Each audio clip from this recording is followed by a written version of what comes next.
Really honoured. And as well, I have a book out. It came out this year. It's my first book, so I'm really proud of it. And it's actually, I'm going to say a little bit about it first and then read from it, and also some new poems. But Descanso Drive is actually the name of the street that I live on. And at a certain point when I was trying to put the book together, I thought, you know what, that's a perfect name for the book, because descanso means haven, rest, really, peaceful place. And the arc of the book is from lots of things in my past, including the Holocaust. My father was a refugee from Nazi Germany. My grandfather died in a camp. And some of my poems are very much influenced by that. And then I realized there's sort of a search for peace with the past and continuing into a sort of uncertain future, but always that search. So I felt like the place itself was very nourishing to me. I've lived there 17 years, and in Silver Lake in LA. And it's just the light and everything about it has sort of, I became a poet there, actually. I was a journalist before, and I've been a teacher, and I hadn't been a poet that long. So the place itself is very important to me. Okay. So the first one from my book that I'm going to read is called Seepage. You find it, 26. And it's really about how, traumas from way back in your family kind of seep down through the generations. And I only sort of came to figure that out, to sort of late age. But it made sense of a lot of things. And so that's what it's about. And it also mentions something not far from here, the Santa Barbara oil spill, which was so horrendous. And that's just kind of a continuing image that goes through the poem. Seepage. A dazed pelican drenched with oil soaks in a small blue tub of dish soap and water. A vet scrubbing its head with a green toothbrush, revealing a patch of clean white feathers. A photo that helps me forget for a moment red buckets of oil lining the beach and the black carcasses, sparking the kind of hope stirred up by photos of children behind barbed wire, soon to be safe, we think, forgetting the poison that pools in the heart, that seeps through generations, like oil that sinks to the ocean floor, smothering barnacles, fish, the smallest amoeba now lethal to shrimps who'll one day turn up eyeless, that we'd like to forget, as I'd like to forget, my grandmother's charm turning to rage, and the baffled child I was, not knowing the damage, my grandfather's death, the camp, and the deadened roots that fed my father's refrain, no love could mute, I feel lonely. As I try to forget the question with which I censure myself, is that why you never had children? Wanting, without belief, a barnacle piece, like the sea lion covered with oil who flopped ashore, then back into blackened water. Cheery poem. So the next one is also a sort of family poem. 71, let's see. I do occasionally write funny-ish poems, but this one is called An Old Story. And it's actually, I've been wanting to write this poem for a very long time. It's a story that my father told me and my sister as we were growing up about how my father came to England and my grandfather's parents stayed behind. And at a certain point, they were hidden by people. They would walk around Berlin trying to not look Jewish, And then this group helped, get them false, information and tickets and whatnot to go to Switzerland. So they got on the train and off they went. And I think that's all I'm going to say right now. You'll see what happened in the poem. An old story. The trouble was, Louisa said, He was strikingly Jewish looking, loud. I stumbled on this in a book. My grandfather waving his arms and saying, "What?" on the train to Switzerland, his arrest at Singen. My grandmother pale with terror. But I see her faking smiles and warmth in her light blue eyes to slip by guards crawling that night across the border, while he, whom she'd never see again, went east. Louisa Meyer was the one she blamed, or so it says. Again and again, this book, these fragments sieved for gold. Louisa Meyer saving almost 30 Jews, my grandfather not betraying his helpers. But what was said on the train? What's lost to silence in bitter or wishful retelling? I think of cooling lovers, the scorn with which they wrench themselves apart. How quickly we transform our saviors, loved ones, lost ones, into demons or into icons, trapped forever in their final terrible moments. Ditch dirt, ash, a plume of smoke. This train is roaring through my blood, crammed with shattered lives. Sometimes distant, barely heard, sometimes screeching closer.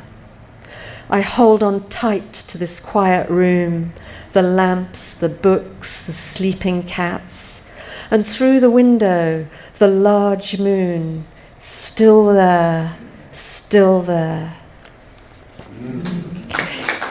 Thank you. Thanks very much. Now the next one is a bit lighter. It's called The X. Okay, so we'll start to get the picture. And it's actually, it's a rondeau, which is a very strict form, and I just sort of challenged myself by trying it, and it has to rhyme in certain ways, and it has to have this repeating phrase, and I think it worked out. Actually, Rattle published it, so that was like sort of the stamp of approval, you know. So, The X. Did you love him, my friend asked, as I mowed the lawn. I stopped, surveyed the shredded grass for a moment, torn between what I believed was true and what I thought might be. I wasn't sure. Well, I think I bought a story. I mean, we did. God, it seemed. Go on. He turned the radio off. Peace. All summer long we'd listen to unrelenting Olympic cheer from dawn to dusk, while all my thoughts had wrestled down the fraught, did you love him question. Crushing yes, spitting no, that it was wrong to want to call, though just to help us both move on, of course. My friend began to carve the lamb. You'll sort it out, let's eat. But the lawn can wait. Look, I've brought your favorite wine. And the full moon rising seemed to yawn. Did you love him? I realise, thank you. The moon actually seems to pop up a lot. I'm not sure why. I just realised both those poems have the moon in them. And at one time I did write actually a series of moon poems, like for every letter of the alphabet. And not all of them were good, but some of them survived. Let's see. The next one is also, in the middle of the book, there are sort of a series of in love, not in love kind of poems. And these two come from that. And it's called The Cracked Pot. Let's see. 59. Okay. The Cracked Pot. Hey, lovely lady, handsome gent. That woman's call. The thought still shakes me up. Her phony smile, her sneer as we escaped her stall, her shoddy replicas of ancient gods and pots. I felt discomfort, odd. He thought her beautiful. She winked, he smiled. Oh, yes, I knew her type. Reptilian. Of course, when we got home, the terracotta nymphs and shepherd's pot he'd bought had cracked. See?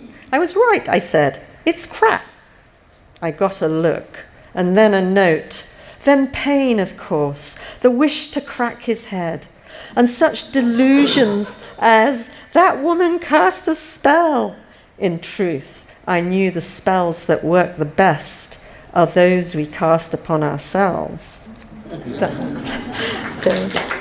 Thank you. It was kind of fun writing that one.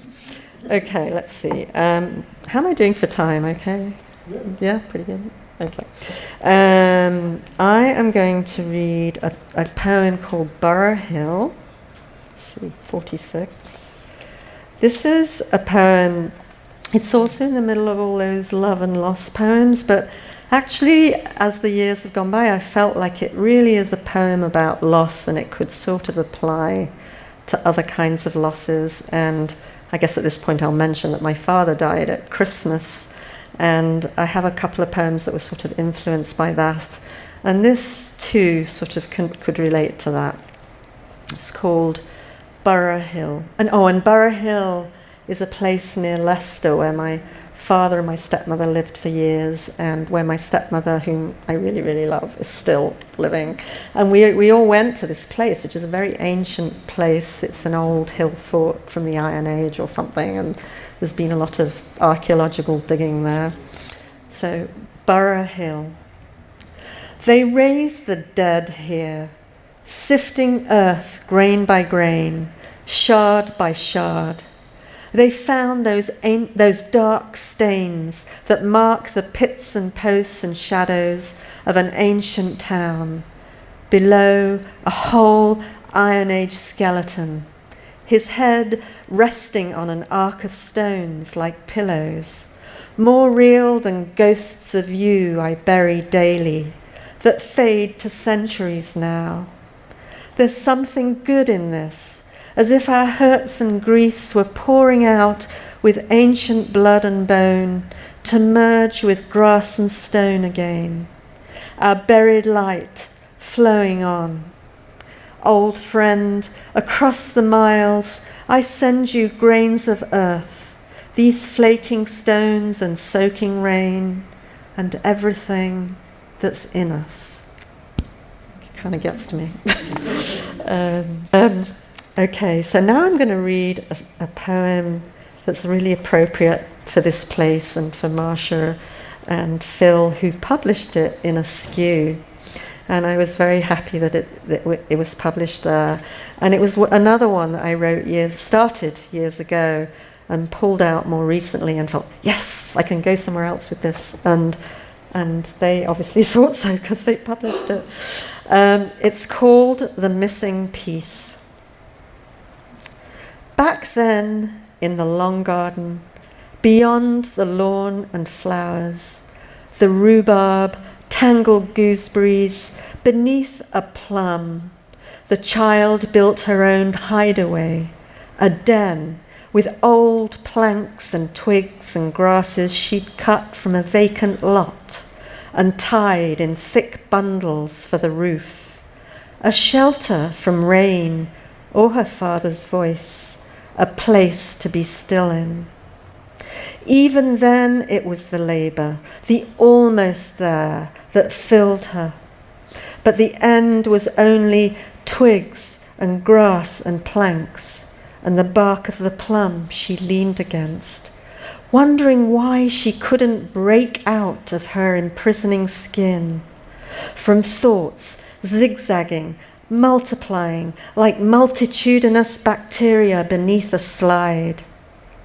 And why the barrier to the hidden that everything in her bent towards, back then a magical world, later someone, and the eyes that every song in time tells of, which became a thing, a shiver in the air, a brightness. How could she know that this is who we are, dying cells, straining to live, always paired, always dividing, feet, breasts, organs uneven, the left lung indented for the heart's left ventricle larger, pumping harder to hold the body up, the way we're all double-souled, tongues cleft for speech and for dumb touch.